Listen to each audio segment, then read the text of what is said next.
have survived. I haven't done the math. I will share some numbers tonight. I love numbers. But it's somewhere around 50 hours of concert music over 7 days, which is remarkable. So thank you, because this is only possible with that sort of listening. What a fun morning we have planned for you. So many of you came up to us over the last couple competitions and asked specifically about instruments. And one person yesterday had a very astute question, which was, how does the jury bring into the equation the different quality of the instruments that they're hearing? And does that matter, and do they make allowances for that? The short answer is, it's impossible to fairly decide, well, that person has a Strad, so they get, that. And the truth is, it doesn't always matter that much as you would think. What matters is, are the instruments on the stage being played by those players the ones that they want to play? Not are they the best examples of Cremonese violin making, or are they the most expensive?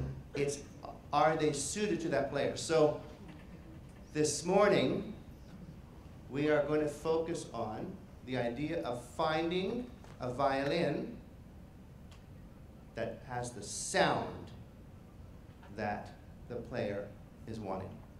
We could spend an entire month-long conference exploring the other side of the instrument search business, which is the funds required to purchase the sound. No, but that's not what you think. That doesn't mean Strad best, not Strad worst. It's not that at all. But it's a very once you bring in the issue of money around the purchase, it becomes a very complicated thing. We'll take 5 minutes and give you a taste of that, but complicated. Old instrument sounds great, impossible to fund.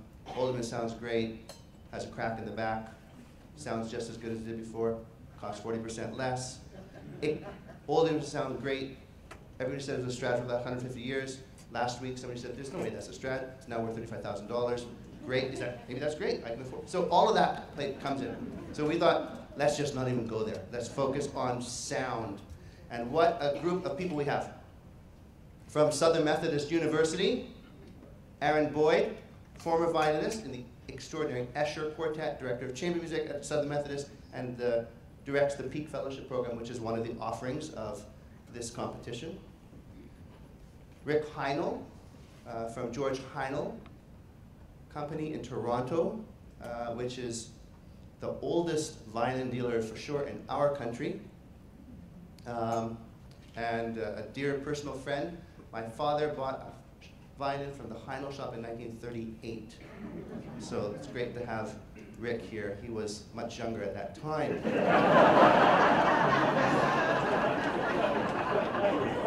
Tom Wilder from Wilder and Davis, which is a remarkable violin shop in Montreal. Tom is also a very gifted violin maker and restorer, one of the world's leading experts in how to restore instruments.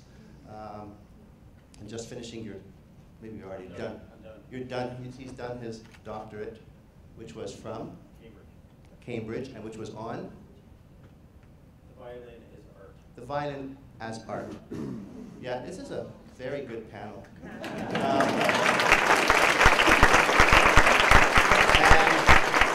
I think you know these dear friends of all of ours, the extraordinary Rolston Quartet. So what we're going to do,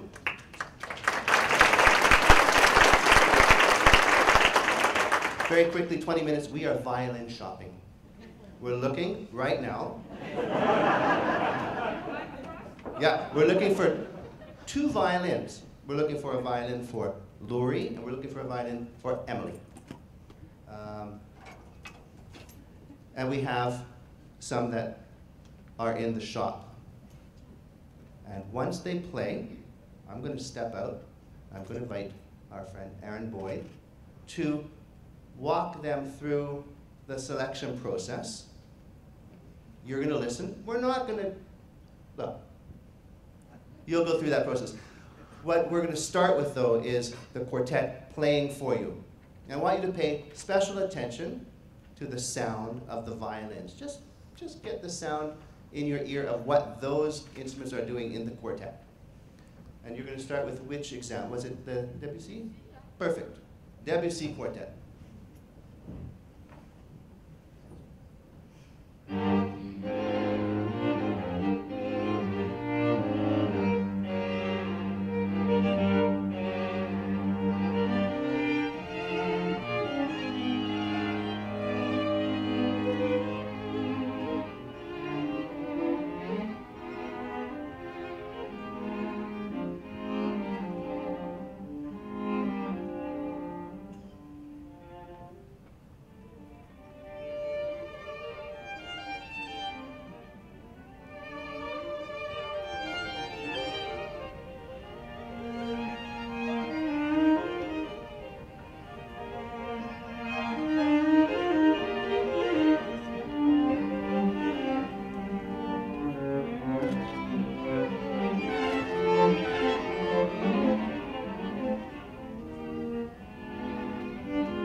String quartet in this environment.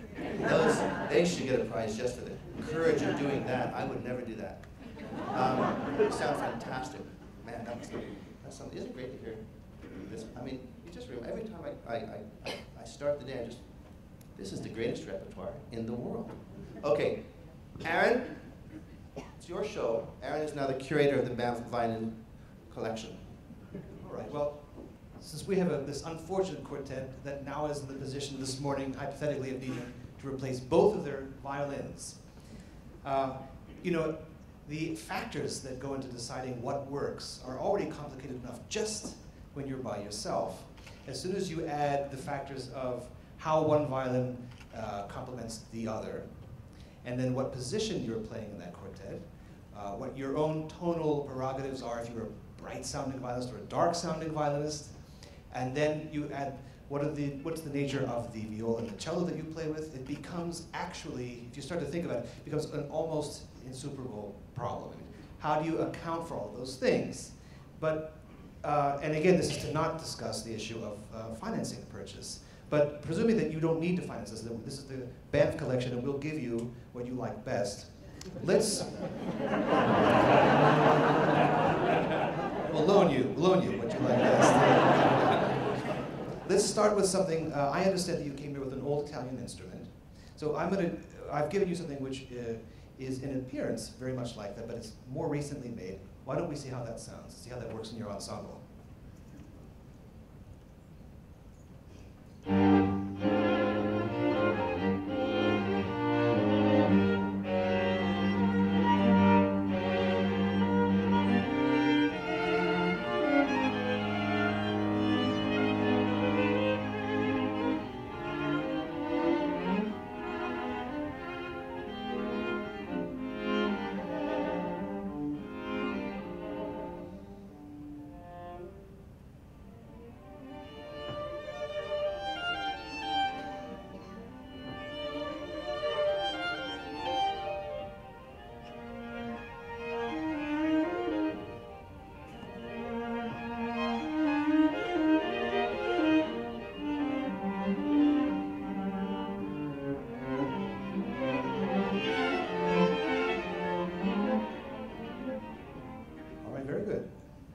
Anyone like that? Yeah. Yes. What did you think? Louder? It's louder. Yes. It was louder, but it was also clearer and more focused, and sort of went right to the back very, very easily. That's positive. But over here, it's not quite as warm as what you were doing the first time around. I'm curious what the impressions of your neighbors were.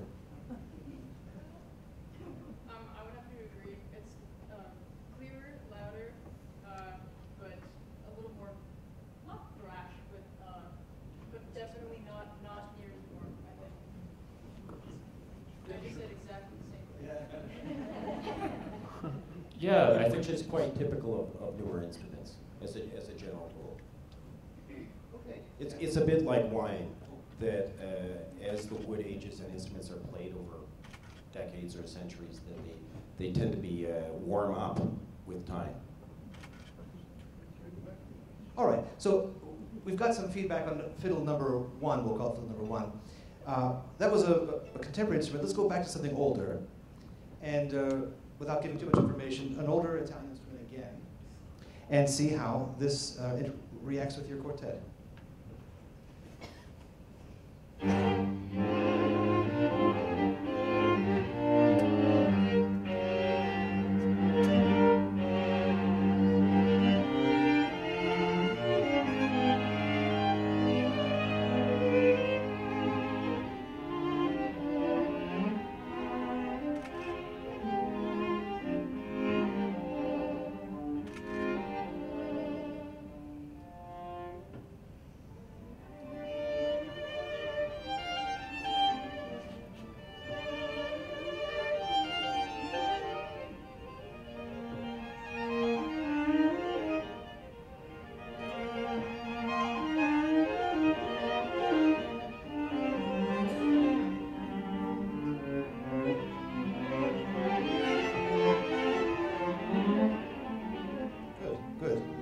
How about that? Yeah. Do we share her enthusiasm? Yes. So what were the differences for you? Compared to the previous two, the modern one, I mean, this has a buttery tone, and it's easier to actually do some kind of the legato technique, and then the violin. Yeah, it's much more sweeter tone, and then it's just, you know, I like sweet tones. One more reaction while I give it to I think I just felt the ease and comfort of the playability of the violin, and that gives a sense of, it makes us more comfortable and happier as well. All right, well, we have one more violin from the collection that you can choose from. And let's try this. This is violin number 3.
I think it's interesting to note, even though we are avoiding the question of cost, that between violin 2 and 3, this being the third, there's at least, depending on the market, let's say a $4 million difference.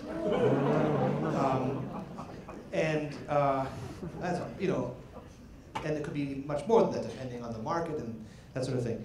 And it's not a good question to ask if we hear $4 million difference, but I guess because you don't, those small things that make the difference between, say, a truly profoundly great instrument and an extremely good one can be 1-2% at the very top of the range, or but that 2% can sometimes mean more than the other 98%. It just depends on what the violinist is looking for. So, how do you feel? Actually, compared to previous, the violin, this one is easy to play. It responds really quickly. Because of that, I feel a little less possibility because I almost feel like I have like no choice to produce some sound. Yes. But yeah. All right. Well, to complicate things, now your second violinist needs a violin as well, and play something. You choose the other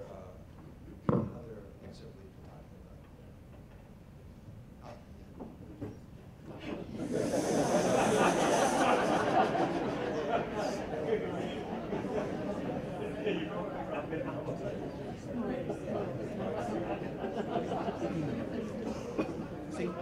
yeah.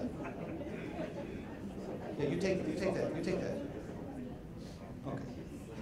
Yes. So you see, I'm not sure, but it's quite possible that all of us are already confused beyond. And this is why, this is one of the many reasons why I find tests in this manner either just confusing or actually useless, and because they could be very sloppy. I mean, we're already confused before, and they're having trouble over there deciding. So let's hear some music.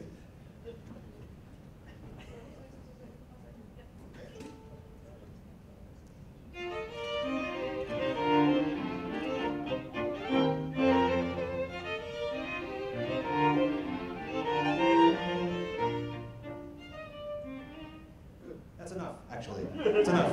Different fiddle. Different fiddle. Take this one.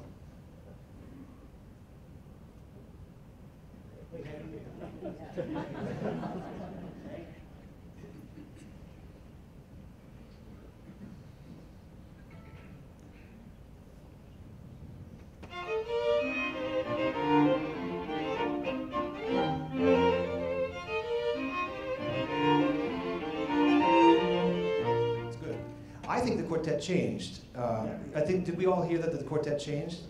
It's just one of those almost infinite factors that changes the whole presentation of an ensemble. We heard 4 bars, 8 bars of music in a Haydn quartet.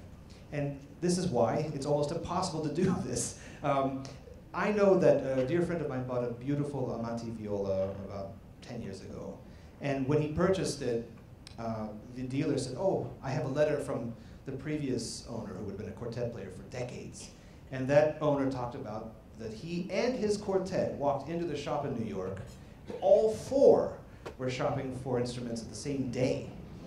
And they all 4 went in and said, "We're here to buy a quartet of instruments. We're going to buy a quartet." I don't even know how they did that, and it would be an impossibility now. It would be an absolute impossibility to do that now, just if only for financial reasons. But I can't imagine anything more confusing than trying to choose 4 instruments on the same day. I think one of the aspects that you mentioned at the beginning, which is that the instrument is a tool to reflect what your voice is. And often young players, not this young, have not yet really identified what that voice is. And then they go shopping for an instrument. And so the trick in shopping for the instrument is to find the instrument that amplifies your voice. And I think what we saw in the last, through the various incarnations that they were playing on, is the things, actually they all sound pretty good, let's be honest. All the violins sound pretty good. If you didn't hear compared to one or the other, you would have no idea that. But some of them reflected the voice that I know of these players better, and exploited things of the voice of those players better. And that's why I find the idea of going and looking for 4 at once must have been. Your head would swim. I mean, I think it would be an impossibility. Yeah. But they did it, but in those days, everything was instrument buying wise was easier. I think you could walk into a shop and say, you could identify a great an Amati that even if it wasn't perfect for you was so beautiful and so compelling and so warm that you could trade it in 2 years later for something else.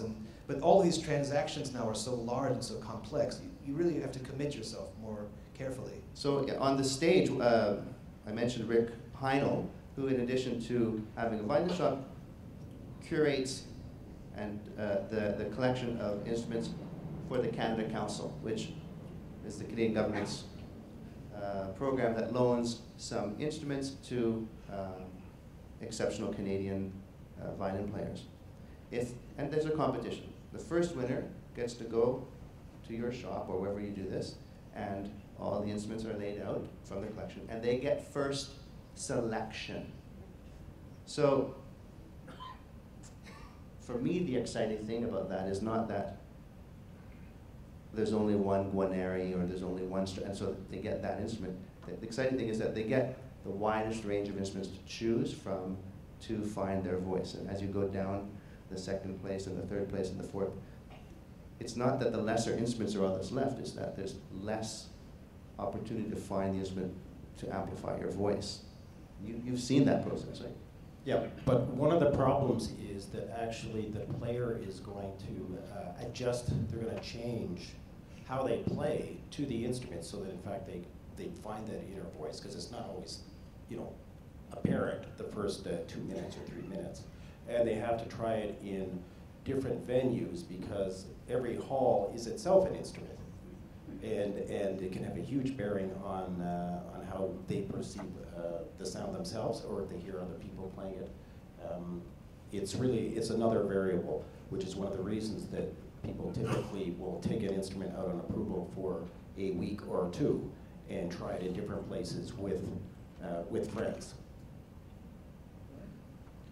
Something else that's very important here that we have not talked about yet is the bow that goes with the violin. During the Canada Council competition, we get young artists coming in and they're trying $40 million worth of violins with their bow. And quite often their bow is inadequate for driving and commanding Strads and Guarneris and so on and so forth. So they come in and they try instruments, and after a while they might turn to me and say, Mr. Heinel, I really can't make these Strads sound. It's difficult to play. So I go and get another bow, bring a turret out or something, put the bow in their hand and say, continue on. 3 seconds into it, their eyes light up, and all of a sudden, doors are open, and I've unlocked things for them, and they're going, I can't do this on my violin. Okay, take my bow and try it on your violin. Oh my God, I can't. I think it would be, since you probably, how many have been to a bow selection? Exactly. So why don't we just fake that really quickly? Laurie, you know which violin you play, which violin you like. You're bow shopping now. Or with Emily, sorry. Sorry, Laurie. It's Emily's turn. Emily's getting a new bow. And historically, what's interesting here in the competition is one of the prizes that we used to award was a set of bows that we would commission from a bow maker in Canada, which was always fun because we got to see them being made here. Okay, so Emily, what's the violin that you're playing, just so we know what we're matching? What's your violin? So Emily plays on a Italian violin, early 20th century, late 19th century, on loan from the Canada Council. Emily is using a Sartori violin bow. It was made circa 1920. I just want you to hear the colors and layers that she gets out of this violin with her bow. And the bow would have been made where? Paris, 1920.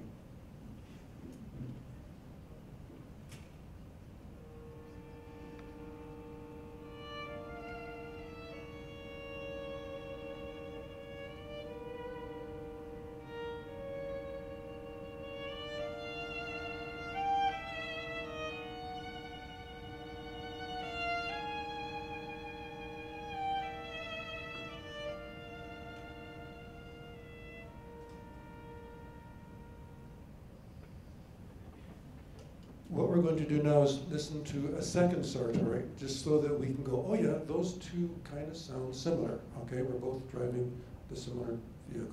Okay.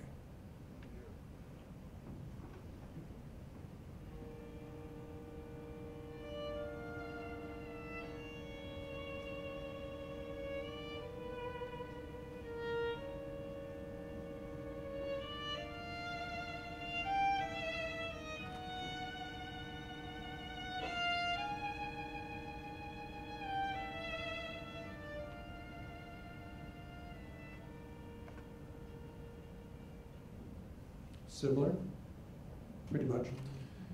Emily says to me, you know, this Scarpella violin has more to give, I can't get it. I need to spin more, I need more colors, I need more layers. I know it's in there.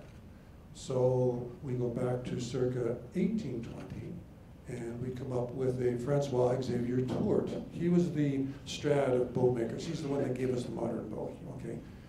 And what we're looking for, Emily, no pressure, is colors and layers, okay?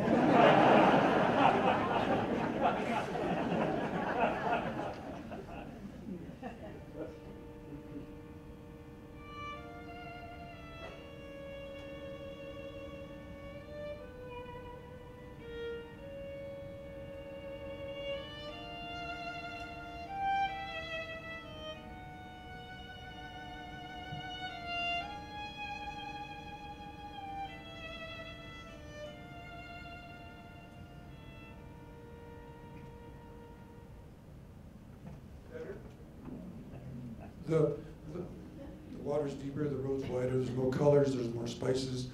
You could probably do some other things to really bring that out. We're not going to ask you to do that. So Emily has found her bow. She gets to keep it. Okay. But she's going on tour. Doesn't want to take a $250,000 bow on tour. Wise. So she says, gee, Rick, how about a carbon fiber bow? Because you can't break them. You know, you draw it across the string, it makes sound, and da-da-da. Carbon fiber bows are everywhere. Do you have a carbon fiber bow? Good girl, okay. I'm proud of you. So what you're about to hear right now is what artists, they buy a carbon fiber, they go on tour, they come back and they say, Mr. Heinel, damn thing works really well, but I'm bored. It doesn't have the color, it's so utilitarian, it's driving me nuts, give me my tour back. Okay, so now you're going on tour with a carbon fiber bow.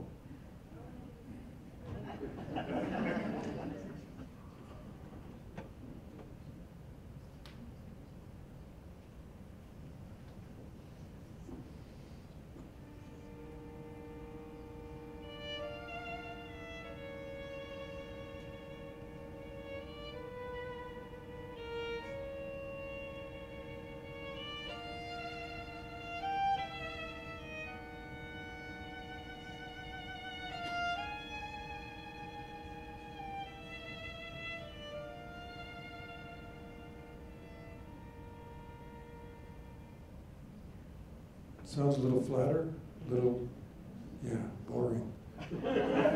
Needs more rest, not going to help. Sounds loud. Sounds really loud.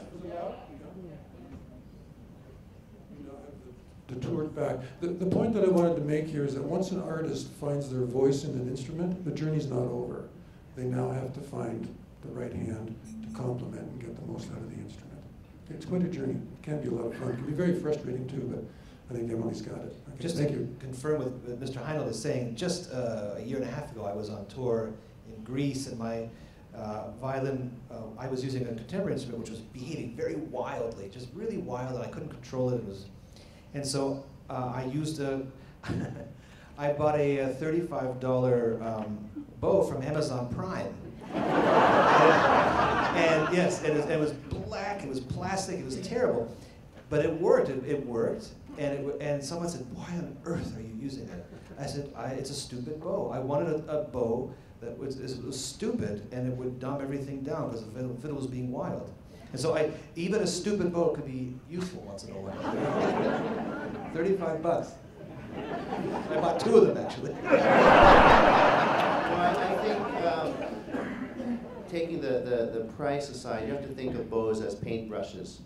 And even painting your house wall, you generally buy an edging brush and a roller. You buy different bows, right? Different strokes for different folks.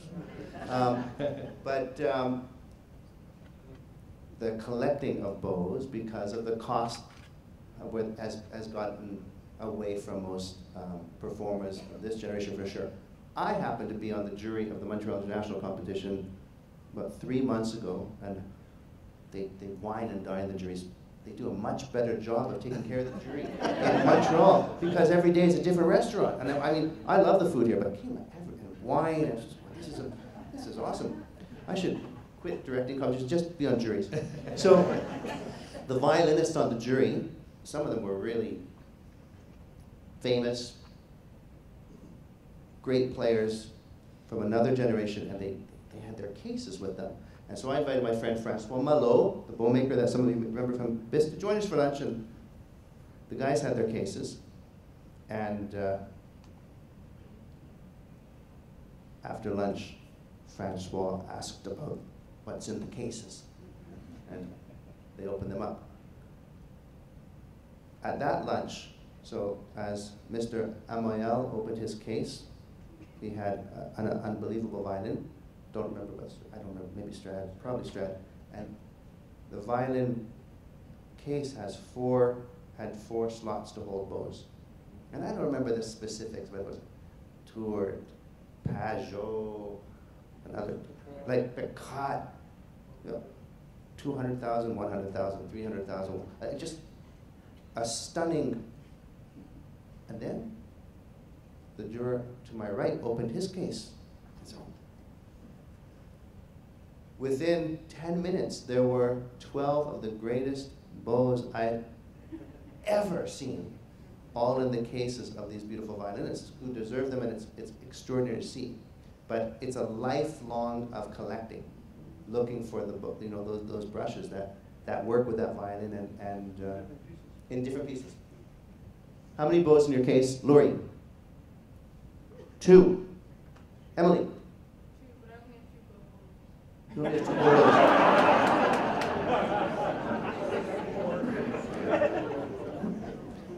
Mr. Boyd?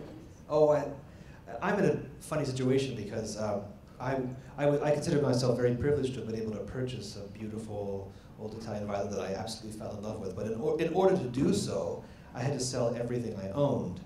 And so I sold all of my good bows. Don't sell the tie. Don't worry.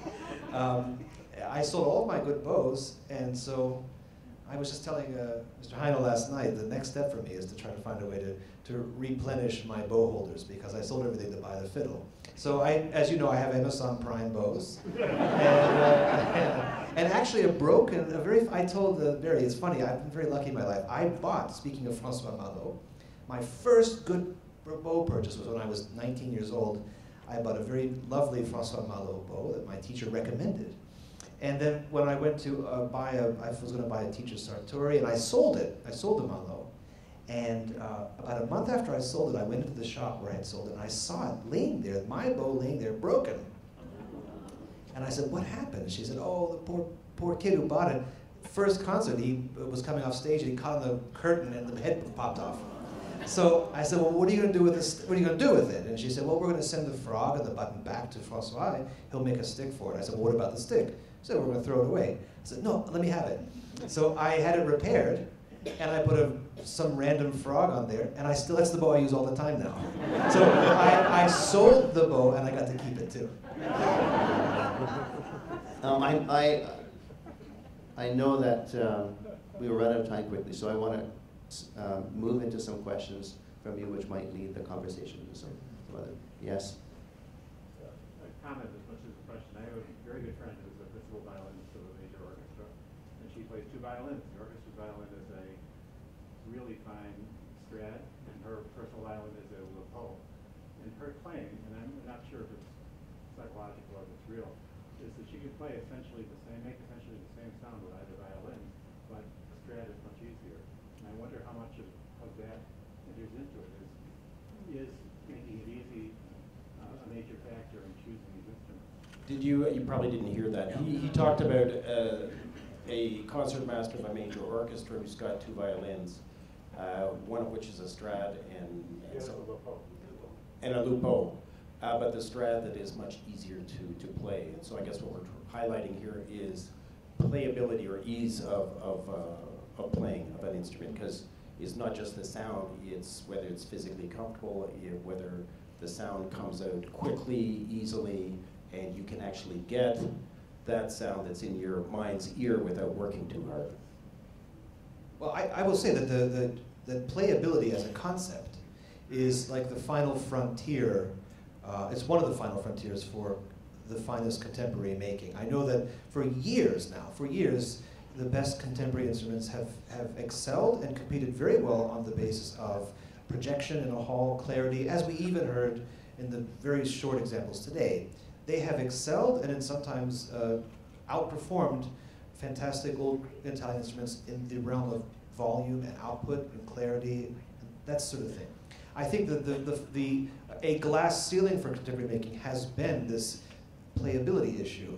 How flexible, how colorful, how moldable, how plastic, how lovely can the instrument be? That all falls into, I think, the realm of playability, and I think that the very, very best contemporary instruments edge ever closer into that realm of playability and lovability.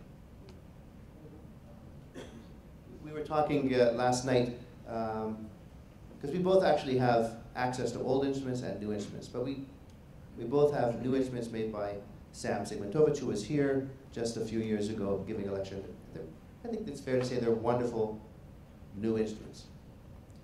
Often, you get an instrument, and you play, you go to the violin shop and you play the opening of Brahms Concerto or the theme from and you're going full bore. You're lots of weight on the bow. You're imagining you're in Carnegie Hall. You're projecting like crazy. And some instruments do that unbelievably well. And maybe some contemporary instruments that I've played do it better than some of the old instruments. You think, this thing's unbelievable. So that's one thing. Then you go into a quartet with one of these. I'm not saying Sigmuntovich, actually, the Emerson Quartet all play his instruments in quartets. So you can find new instruments with flexibility. But you bring one of these instruments that is exceptional at huge playing for a massive hall into the quartet. And you're doing all this stuff, the opening of a Schubert quartet, where none of what you just played in the Brahms Concerto actually applies. None of the, you're playing everything very slow, multiple colors, and it's just, it's not working at all. So we were talking, I think the analogies between all four of us for the last 2 days have either been wine or cars. The car one was the easiest thing. We've all been there, right? You get to the red light and some enormous muscle car or pulls up beside you and you're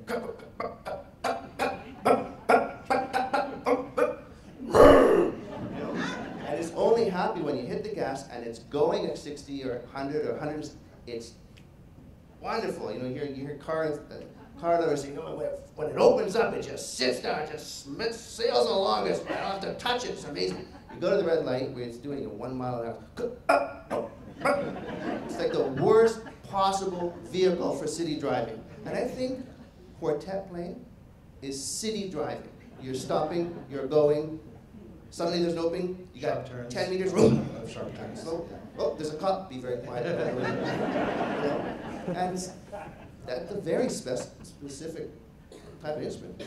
Can I just add on here? Instruments take on the player's personality,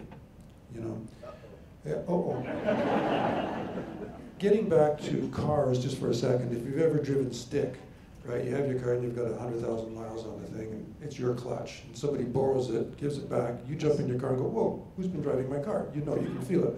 Violins are the same way. They take on your personality, hand it to somebody else who does the heavy-handed thing and they can't play it, the violin shuts down. A lot of young artists that try Strads for the very first time, you mentioned that this artist had played the Strad and the Lupo. Clearly they are very top of their game and they understand the instrument and they read it and work with it. A young artist, quite often, a 20-year-old for the first time, you hand them a Strad. He'd like to see a Strad. Oh God, would I, Uncle Rick? Yeah. So you hand them a Strad. And they play it like they play their violin. It shuts down, 3 minutes into it, they hand it back and they say, Mr. Heindel, I can't play this, it's too hard. It's because you're too young. Yeah, just speaking to precisely that, I have participated in some of these famous and very newsworthy blind tests that have taken place in Paris and New York, where they blindfold. I have very strong feelings about that, having been a participant in that. I did mention to a very dear friend of mine, actually a person from whom I bought my violin, I mentioned one of the problems that I have with the idea of sort of throwing people into a room with a Strad, and she said, well, of course it doesn't work. Of course those tests don't work. One must humble oneself before a Strad before it will speak. And in an age of tremendous iconoclasm, we're very cynical about that idea. However, I happen to think that what she said is very true for me. I think one must be humbled before a Strad and approach it respectfully. Not, this is very much the same thing as you were saying. It's how you approach this beautiful thing that knows more than you do, and then and she or he, whatever. There's no reason to gender it, I guess, but may choose or may not choose to reveal what they know. But I think Rick was suggesting that actually the instrument changes in the hands of someone else, and over time. And if they borrow it for a week or something like that and then bring it back, that it's actually not the same instrument that it was before. Now, I'm not sure I agree with that. I mean, all instruments change over time. They can open up, the strings can get worn out, played out, and the previous owner has sort of lost their ear or their way of playing the instrument, even over the course of a week. Oftentimes, we talk about instruments falling asleep, the ones that haven't been played for 30 or 40 years. And then someone puts it back together again, and it just doesn't sound as it once did. But a lot of that is because it's actually deteriorated, physically deteriorated in the intervening years. And in fact, the strings may be 40 years old, and it may be open, and cracks have developed for all sorts of other reasons. So I'm not sure whether the fact of someone different playing the instrument changes that instrument, or whether it's just the effects of time itself. Or a bit of both. Factor 3, strength. Strings are wildly important. You can actually, not just strings, with adjustments in general, which is a whole different can of worms. We could talk about that for You a have to day. come back next competition. But you can change the sound of any instrument quite dramatically with strings, and just strings alone, let alone all the other things that we can do. I was hinting, I mentioned earlier that the factors are overwhelming. Strings, just to test strings, I've given up. I've now been playing the violin for almost 34 years. And I'm still using the strings more or less that I used in 1987, because it's very expensive to try strings. They cost $100, I don't know, something like that. And then I always find that either I like them, and then I've forgotten what the other ones sounded like, because it takes a couple of days for them to wear in, and then, or I hate them, and then I've just thrown away $100. I rip them off as soon as I tune them up and realize I hate them. So I just stopped testing strings, but there's a whole world. There's a whole endless world of just testing strings. I ask my students which strings I should play, because I always have a student who's a string doctor. I used to work with Hez. Hez is a string doctor. He'll tell you which strings. And some people are really expert on what works. Okay, a couple other quick questions. Yes? My question is about repertoire and the impact of repertoire on instruments, because we've seen this huge range of repertoire even over the course of the week. But 21st century repertoire and writing, which can be quite aggressive. Okay, can I, David, do you mind answering this question for our guests? So the question is, violins for specific repertoire. So I think, fair to say, in this room, David Harrington from the Kronos Quartet plays the widest range of repertoire of any of us. But you play it on one instrument, or do you use several instruments? David Harrington, ladies and gentlemen.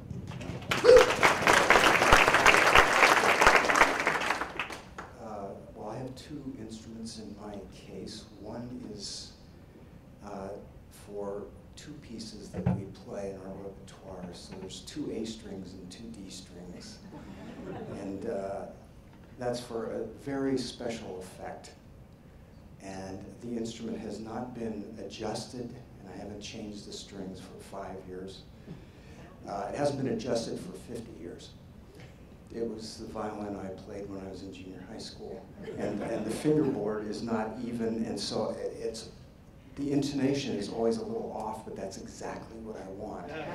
So that's the answer to the second violin.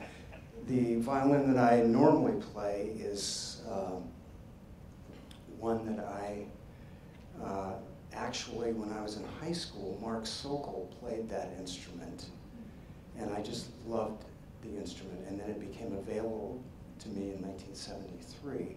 What is that instrument?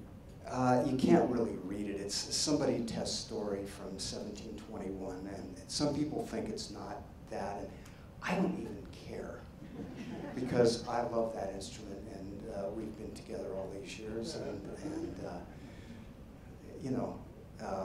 my problems are her problems, and but what was the question about? So the question was, in a way you answered. I mean, in very specific repertoire that has special effects, you have a special instrument. But more, do you find an instrument that can play this incredible wide range of repertoire? I think you answered that yes. You play the test story or whatever that is on all that repertoire that Kronos presents, whether it be Alban Berg, Opus 3, or Golokhov, or Terry Riley. Your voice is that violin, and you find the other voices of the composers through that. Yeah, I mean, for me, it has to do with the inner sound that one hears for each note that you play. And you know, one of the greatest violinists that I've ever heard, I hadn't heard her until about 5 years ago, and I invite everybody to go onto YouTube and listen to Dr. N. Rajam, R-A-J-A-M. She's from India. She's now, I think, in her 80s. And there's no one that I've ever heard that plays more lyrically than she does. And she studied with singers, not with violinists. And so she emulated singing. I have no idea what kind of a violin she uses. It doesn't matter. It's like, it's on some other level of understanding of what a violin can do. And for me, trying to find a little bit of that is what I try to do with, you know, the instrument that I have.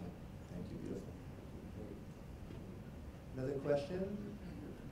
Oh, yeah, sorry, front row. Yeah, this has to do with choosing bows and the ramifications of it. How many of you guys have? This is about choosing bows and some of the ramifications. How many of you guys have ivory in your bows? And if you do, how do you deal with it? Oh, your instrument.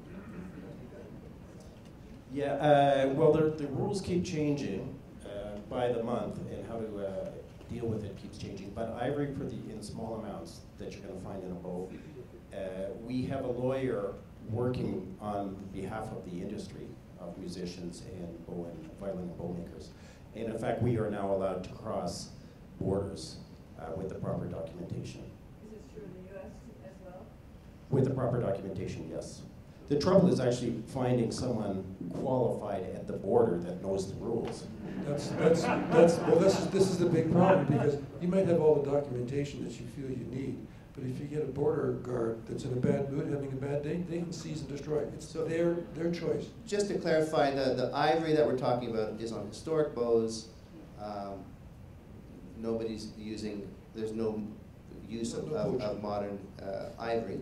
And we use, which is also, yeah, the mastodon, so historic ivory was legal. Now it's also under regulation. But what is more crazy is not the ivory.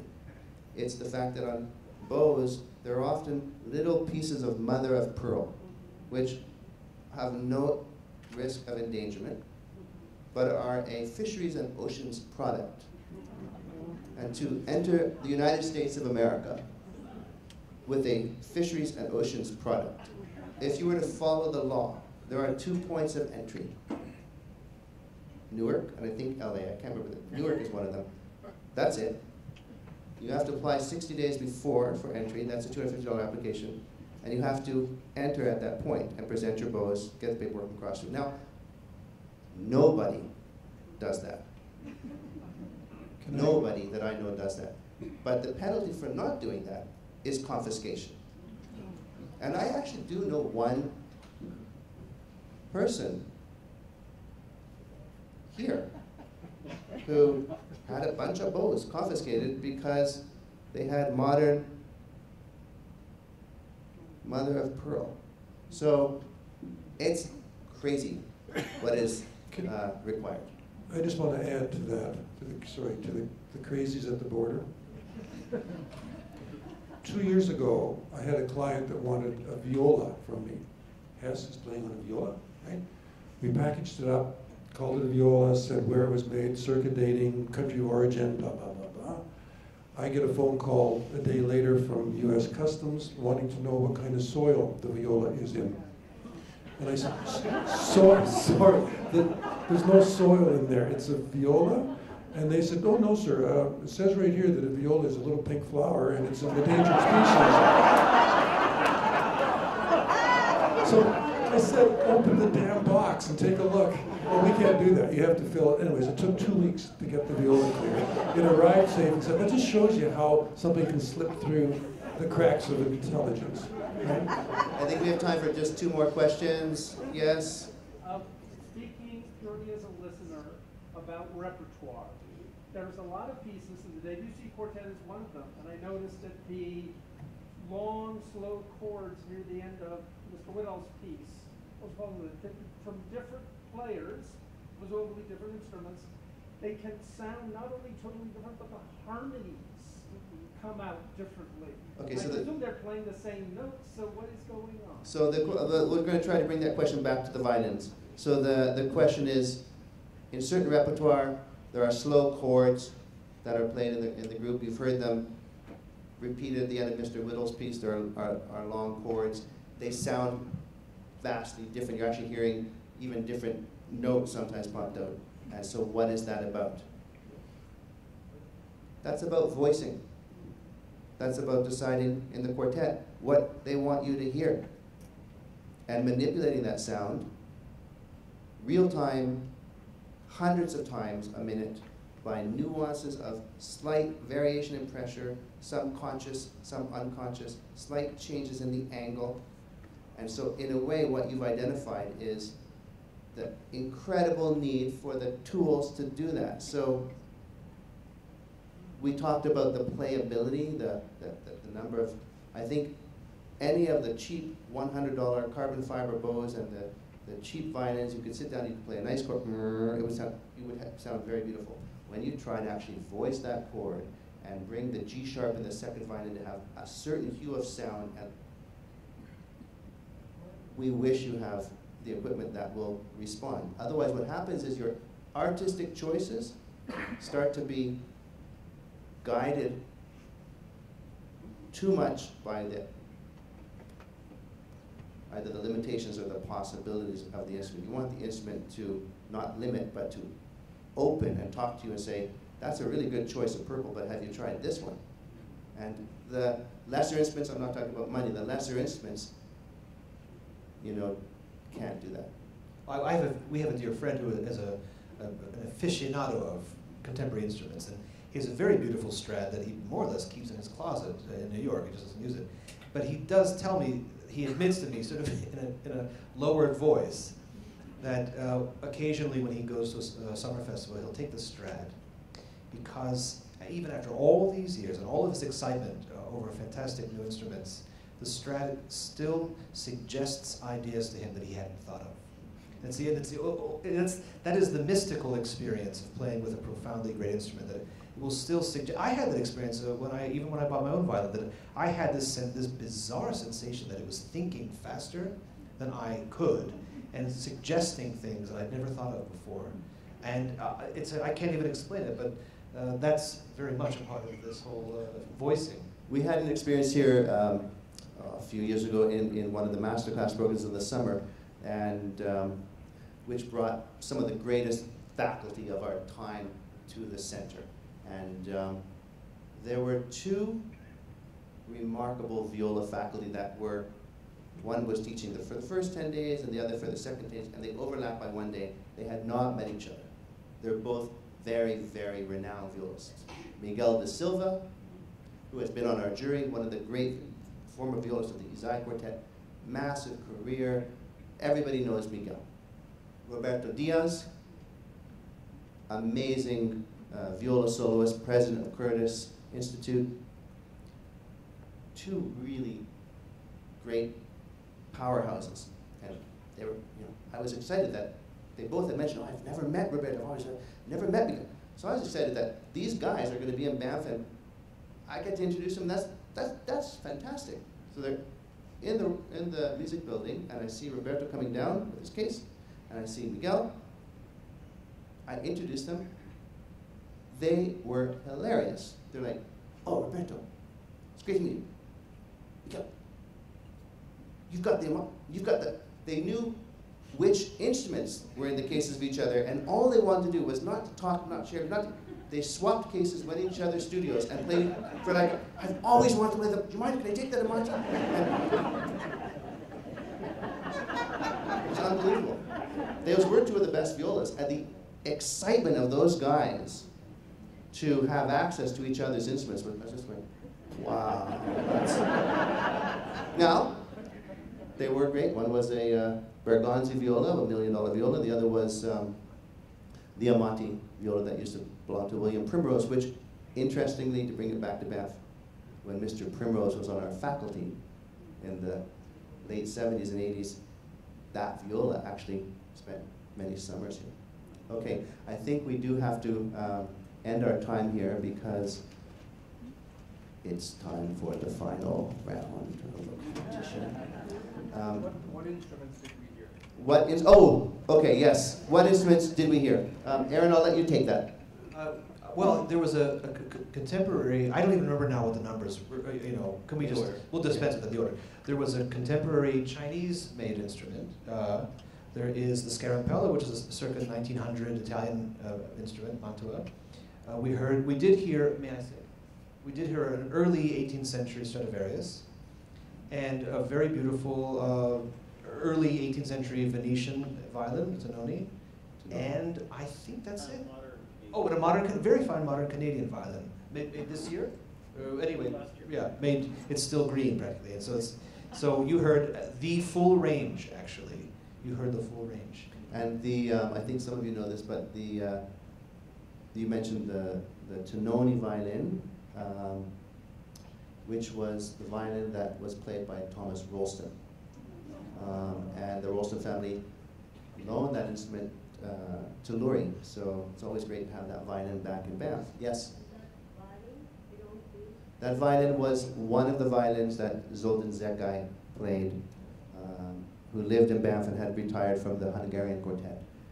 The violin that you know from the Hungarian Quartet recordings, however, is the Stradivarius that he owned. Okay. A big thank you to the Rolston Quartet.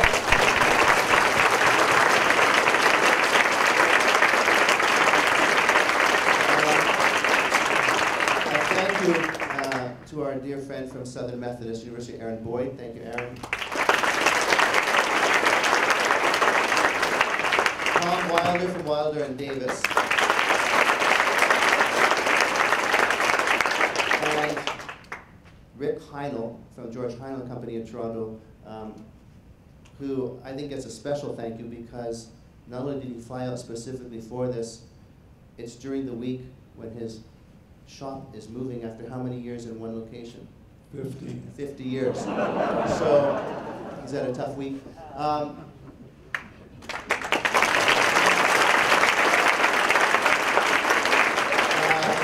Thanks. Bob Williams, our friend sitting there, who is a lovely collector of instruments, loves these instruments and loves young players, and was wanting this this talk to happen because he thought it was interesting. Thank you, Bob, for the idea. It's great. And finally, this entire series of conversations, lectures, is supported by Sandra and Ernie Green, and I thank them for their underwriting of this. Cheers.